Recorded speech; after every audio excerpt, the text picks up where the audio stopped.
ফরিদপুর জেলা বিএনপির উদ্যোগে সমাবেশ অনুষ্ঠিত হয়েছে। দ্রব্যমূল্যের ঊর্ধ্বগতি, আইনশৃঙ্খলা পরিস্থিতির অবনতি, জাতীয় সংসদ নির্বাচনের রোডম্যাপ ঘোষণার দাবিতে উক্ত সমাবেশ অনুষ্ঠিত হয়।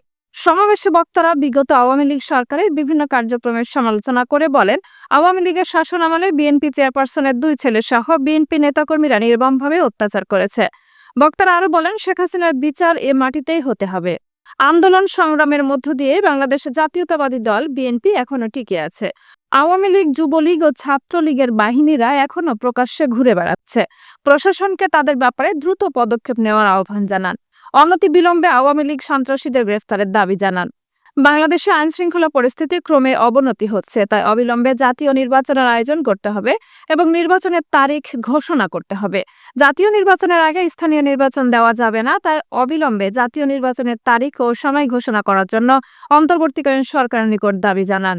উপমহাদেশে জাতীয়তাবাদী দল একটি জনপ্রিয় দল। দেশনায়ক তারেক রহমানের নেতৃত্বে ঐক্যবদ্ধভাবে জাতীয়তাবাদী দলকে শক্তিশালী করতে হবে। এর আগে বিভিন্ন স্থান থেকে একাধিক মিছিল সমাবেশ স্থলে এসে উপস্থিত হয়।